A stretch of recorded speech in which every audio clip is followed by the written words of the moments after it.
Então, meus amados, conforme eu estava comentando com os irmãos, esse Espírito Santo, o Espírito de Deus, que é Deus morando dentro de nós, ele veio para capacitar os discípulos, para que eles tivessem a condição de se tornarem testemunhas de Deus. Então, há uma importância de nós termos o Espírito Santo. Eles receberam essa virtude do alto que veio sobre eles para capacitá-los a fazerem a obra. Porque eles iriam enfrentar inúmeras dificuldades, como eu e você enfrentamos dificuldades. Enfrentamos tribulações. Quando vamos levar o Evangelho a um necessitado, quando vamos levar o Evangelho a uma alma que está nas mãos do inimigo, que está na escuridão, nas trevas, do engano. E às vezes barreiras nos aparentam e vêm à nossa frente. Barreiras se levantam à nossa frente. Para quê? Para tentar impedir o Evangelho de Jesus de entrar. Se nós estivermos revestidos de Deus, nós vamos transpor essas barreiras. Nós vamos ultrapassar essas dificuldades, porque o poder do Espírito Santo nos capacitará a levarmos o Evangelho, a testemunharmos de Cristo. Então, é extremamente importante que nós venhamos realmente ter esta virtude de Deus que os discípulos tiveram e receberam. Não foi só para eles, é para nós também, como igreja, como servo de Deus. Precisamos dessa capacitação. É preciso ter conhecimento, mas é preciso também ter a virtude do alto, que só se recebe através da oração. É claro que é um favor imerecido, por mais que você ore, que você busque, você ainda tem que dizer: Senhor, eu não merecia, mas obrigado, porque o Senhor me capacitou pelo propósito que Ele tem de resgatar almas, de tirar vidas que estão nas garras de Satanás, através do Espírito Santo que vai estar na sua vida, para você fazer a obra de Deus notória onde você estiver e conseguir resgatar essas almas. Então, é justamente isso que o Senhor Jesus fala para eles, e depois ele é levado nos céus. Então, a sua ascensão diante dos discípulos, e ele é escondido numa nuvem, subida física e corpórea. Fisicamente, Jesus sobe diante dos discípulos, e todos podem ver Jesus sendo escondido nas nuvens para o encontro do seu Pai. Corpo físico, visível e tocável.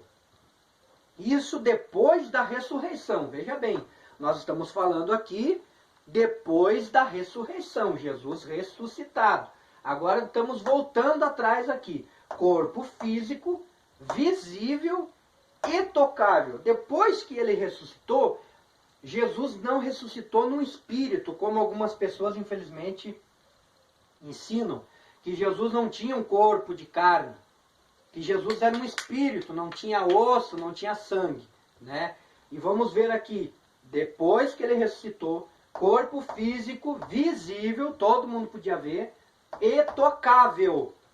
Mateus 28, do 1 ao 9. Maria Madalena e a outra Maria o viu e o abraçou.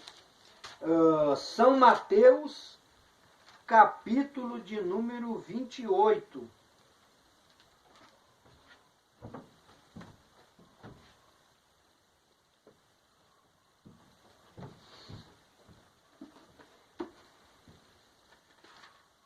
São Mateus, capítulo 28, do 1 até o 9. Eu quero ler só o versículo 9.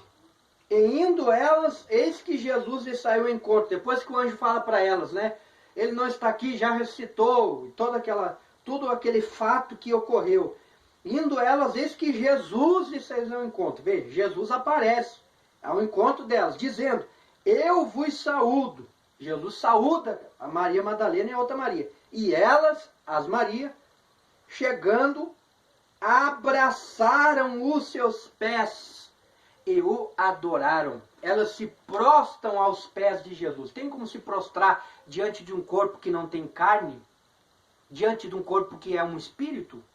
Não tem como, meus irmãos. Espírito não tem corpo, como nós já aprendemos que Deus é espírito. Então, Jesus ressuscitou com corpo físico, visível e tocável. Porque Maria Madalena e a outra Maria o viram. Quer dizer, conseguiram ver, diferente de Deus que é espírito, não se vê, e o abraçaram, ou seja, prostraram-se aos pés de Jesus e o adoraram. Então não era Jesus espírito. A Jesus é um espírito desencarnado, né? Como falam por aí. Se ele fosse um espírito, elas não podiam se prostrar aos pés dele, irmãos. Não. Era um corpo físico, era visível e era tocável. Por isso elas puderam vê-lo e o abraçá-lo e ouvir quando ele saúda elas. Isso fique bem entendido, os irmãos, para você não cair em confusão e achar que Jesus ressuscitou num espírito, né? Jesus ressuscitou num espírito, ele não tinha carne, não tinha osso. Então não se faz confusão. Ainda nessa parte, corpo físico que se alimenta. Se fosse espírito, não precisaria se alimentar. Se Jesus fosse um espírito, não precisaria se alimentar. É verdade ou não é?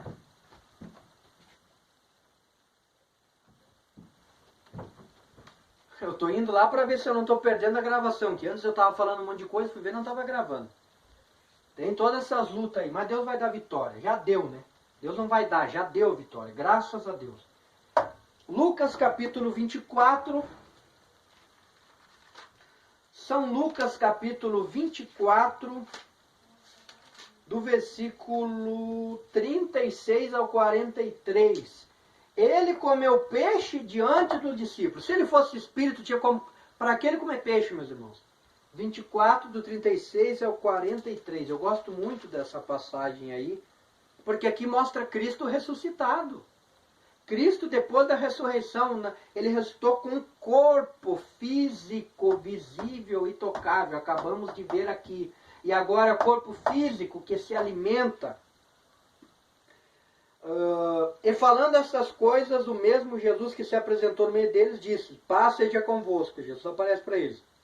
E eles, espantados e atemorizados, pensavam que viu algum espírito. Olha aí, ó. Pensavam que fosse algum espírito. E ele lhes disse: por que estáis perturbados? E por que sobem tais pensamentos ao vosso coração? Jesus sabia até dos pensamentos que eles estavam na hora pensando a respeito de Jesus. Vede minhas mãos e meus pés, sou eu mesmo, tocai-me, vede. Por que Jesus mandou tocar nas mãos dos pés dele? Você parou para pensar já ou não? Parou para pensar ou não? Certamente as mãos e os pés de Jesus tinham marcas que identificavam que realmente ele era o Messias. Tocai-me e vede, pois um espírito não tem carne. Você lembra que eu falei lá?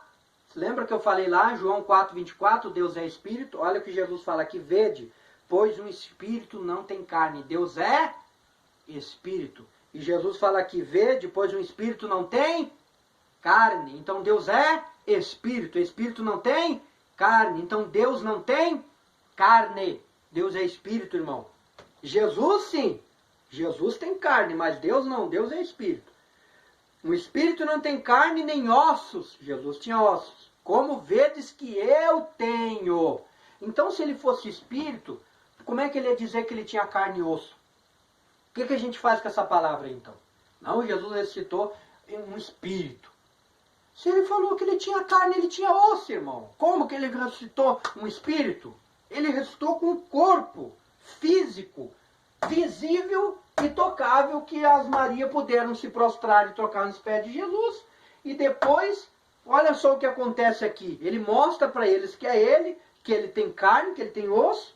E dizendo isso, mostrou-lhe as mãos e os pés. Veja bem, por quê? Certamente tinha as marcas ali. E não o crendo eles ainda, por causa da alegria, estavam maravilhados, disse-lhes: tendes aqui alguma coisa que comer? Então lhes apresentaram parte de um peixe assado e um favo de mel. O que ele tomou, comeu diante deles. Jesus comeu. Olha só, que coisa tremenda isso aqui. Que coisa tremenda isso aqui. Um peixe assado e um favo de mel depois de ressuscitar. Que coisa gloriosa. Jesus com o corpo ressuscitado come peixe e come mel. Então como é que era espírito, irmãos? Como é que Jesus não tinha carne, não tinha osso? Se ele falou, vede, eu tenho carne, eu tenho osso. Vede, espírito não tem carne, não tem osso. Que eu falei, Deus é espírito. mas eu tenho. E aí Jesus, como viu que eles não acreditavam, Jesus perguntou para eles se tinha alguma coisa para comer, para mostrar para eles que ele não era um espírito, que ele realmente havia ressuscitado com corpo físico, visível, e tocável, porque elas tocaram e ele se alimenta. Ele come peixe assado e mel, para provar que ele havia ressuscitado com um corpo físico. Então veja que coisa tremenda isso aí. Que coisa gloriosa isso aí.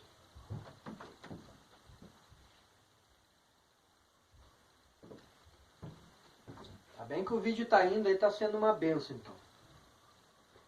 Corpo físico que se alimenta. Corpo físico, não esse corpo espiritual. Corpo físico que atravessa a parede. Ah, isso aí é muito forte. Né? Forte é a palavra, eu sempre digo. É a palavra que traz e faz as coisas serem fortes. Evangelho de São João, capítulo 20. Não é epístola, é evangelho. Evangelho de João, capítulo 20, versículo 26. E 8 dias depois, estavam outra vez seus discípulos dentro, e com eles Tomé. Chegou Jesus, estando as portas fechadas, e apresentou-se no meio e disse: paz seja convosco. Depois disse a Tomé: põe aqui o teu dedo e vê minhas mãos. Chega a tua mão e ponha no meu lado. Não sejas incrédulo, mas crente. Tomé respondeu, disse-lhe: Senhor meu, Deus e Deus meu. Que coisa tremenda, né? Que coisa tremenda. Jesus com corpo físico, visível e tocável. As Marias vão, o abraçam e o adoram e se prostram aos seus pés. Depois Jesus se alimenta com pão, né? Jesus se alimenta, quer dizer, com peixe e com favo de mel. Jesus não se alimenta com pão. Jesus se alimenta com peixe e com favo de mel. E depois, eles estão orando num lugar e Jesus se apresenta diante deles. Com esse corpo físico, ele atravessa a parede. Aí você pensa assim, mas como que pode, bispo? É por isso que as pessoas dizem que ele era espírito. Porque como é que um corpo vai atravessar uma parede? Para os homens é impossível, mas para Deus não é impossível nada. Nada é impossível para Deus. Para eu e você é impossível. Se eu for tentar atravessar uma parede aqui, meus irmãos, vocês acham que eu vou conseguir atravessar uma parede? Não tem como, mas para Deus tem. Deus atravessa. E o que eu aprendo aqui? Para ele nada é impossível. Você acha que é impossível ele atravessar esse problema que você está enfrentando? Você acha que é impossível ele ultrapassar essa barreira, essa dificuldade que talvez você esteja atravessando? Não é. Ele atravessa tudo para que você fique firme, para que você creia nele, para que você o adore como as Marias fizeram, para que você continue se prostrando diante dele, reconhecendo o Senhor, como Tomé disse: Deus meu, Senhor, tu és realmente o meu Senhor. Tu tens todo o poder, por isso eu quero te louvar.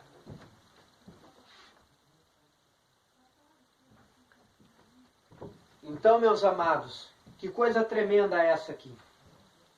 Corpo físico que atravessa a parede, nada é impossível para ele. Nada é impossível para ele, ele atravessa tudo. Não importa onde nós estejamos, ele está conosco. Não existe barreira que ele não ultrapasse. Como ele poderia se apresentar diante dos discípulos sem abrir as portas? Ele pôde fazer, para mostrar o quê? Que para ele nada é impossível. Então tire a incredulidade do teu coração e faça como Tomé. Senhor, eu creio. Senhor, eu sei que és tu. Veja que Jesus manda tocar nele e coloca a mão do meu lado. Vede que sou eu. Veja minhas mãos, vejam meus pés. Sou eu, não temais. Não se enganem. Eu tenho carne, eu tenho osso. Jesus mostra para eles provas físicas, visíveis e tocáveis que verdadeiramente era ele, pelas marcas que ele trazia. Por isso ele se apresenta diante dos discípulos e a primeira coisa que ele faz, ele diz: paz seja convosco. Jesus, quando vem, ele traz paz. Jesus, aonde ele está, ele traz paz, ele não traz contenda, ele traz paz. É um Deus de paz. A Bíblia diz que o nosso Deus é um Deus de paz. Não é um Deus de tormenta, não é um Deus de contenda, é um Deus de paz. E é esta paz que eu quero que você receba, que você tenha no teu coração, através desse ensinamento que eu estou passando para você. E terminando essa matéria de Cristologia, para você ser edificado, cheio do Espírito Santo, capacitado pelo Espírito Santo para ser um ganhador, uma ganhadora de alma, como Maria Madalena e a outra Maria também fizeram a obra de Deus. Fizeram antes com Jesus e depois continuaram fazendo depois da ressurreição. Corpo